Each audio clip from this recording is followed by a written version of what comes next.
வில்லிவாக்கம் ஊராட்சி ஒன்றிய துவக்கப்பள்ளி மற்றும் வில்லிவாக்கம் ஊராட்சி ஒன்றிய இருக்கிறது. இந்த ஸ்கூல்ல பாத்தீங்கன்னாக்கா சத்துணவு போடுறாங்க. மதியமான குழந்தைங்களுக்கு சத்தான உணவு கிடைக்கணும்னு அரசு சைட்ல இருந்து சத்துணவு திட்டத்தை கொண்டு வந்தாங்க. அந்த சத்துணவுல பாத்தீங்கன்னாக்கா தினசரி முட்டை போடணும்ட்டு குழந்தைங்களுக்கு சத்தான உணவு முட்டை கொடுக்க வேண்டும் என்று ஒரு நிதி ஒதுக்கி அரசு பள்ளியில் படிக்கும் மாணவர்கள் ரொம்ப பின்தங்கிய மாணவர்கள், ரொம்ப ஏழ்மையான குடும்பத்தை சேர்ந்த மாணவர்கள் என்பதற்காக சத்தான உணவு தர வேண்டும் என்று முட்டை வழங்கி கொண்டிருக்கிறார்கள். நிலை பள்ளியில 102 பசங்க படிக்குது.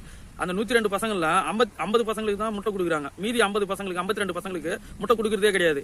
ஒரு நாள் விட்டு ஒரு நாள் தான் கொடுக்குறாங்க. அப்போ அவங்களுக்கு சத்தான உணவு எப்படி கிடைக்கும் குழந்தைங்களுக்கு? இது யாரை ஏமாத்துறதுக்காக இந்த வேலையை செய்யறது? அதே மாதிரி பாத்தீங்கன்னாக்கா துவக்க பள்ளியில பாத்தீங்கன்னாக்கா 65 பசங்க படிக்குது. அந்த 65 பசங்கள்ல 50, 52, 50, 53 பசங்களுக்கு தான் முட்டை கிடைக்குது. மிச்சம் 10 பசங்களுக்கு கிடைக்கல. இதனால் இது சம்பந்தமாக விவசாய சங்கத்தின் சார்பாக மாவட்ட ஆட்சியரை நேரில் சந்தித்து மனு அளிக்கப்பட்டிருக்கிறது. மனுவிற்கு விசாரணை செய்து அனைத்து குழந்தைகளுக்கும்